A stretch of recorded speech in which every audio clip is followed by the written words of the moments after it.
Today we're excited to give iMac another big update.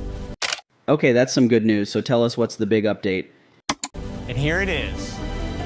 The new iMac features a fresh new set of beautiful colors. We see different colors every single day of our lives. I mean, even the previous iMacs also had colors, but now you bring colors to us again and call it a big update? Come on. The arrival of Apple Intelligence begins a whole new era for the Mac.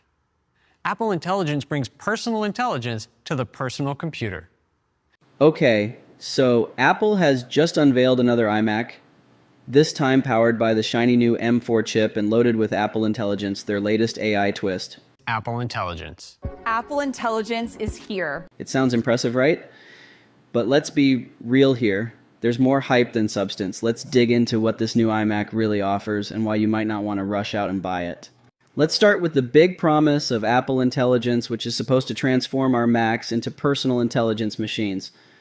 According to Apple, this means better writing tools, like summarizing and changing the tone of text, and even improved Siri capabilities. But wait, don't we already have tools that do this, and maybe even better? And while they promise that all this AI magic respects privacy, No one else can access your data, not even Apple. does it really add anything revolutionary to your day-to-day work? Feels more like Apple just rebranded existing features with some AI buzzwords. Now, Apple's new iMac boasts the M4 chip, making it up to 1.7 times faster than the older M1 chip. Great, but is this bump in power really that meaningful for most users?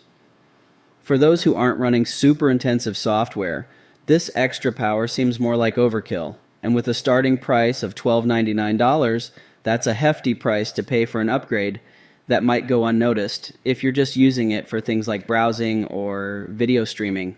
Nah, I'm just joking about this one. The M4 chip is pretty awesome, and I love the fact that it's truly faster than the previous chips. You did great, Apple. Good job on this one. Apple also added a 12-megapixel center stage camera that follows you around on video calls, and a nano texture option for the screen to reduce glare. Center stage sounds nice, but honestly, how many of us need a desktop camera that follows us around? And the nano texture glass, it's a cool option, but it's another expense just to cut down reflections. Apple's offering features that sound premium, but are they really giving us anything groundbreaking? The new iMac features a fresh new set of beautiful colors. And yes, there's the new set of colors Apple loves to hype up. But let's be honest, it's pretty much the same color lineup from previous models, just tweaked a bit. Plus, they're bragging about their 100% fiber-based packaging, which is great for the environment, but it doesn't really affect how the iMac functions.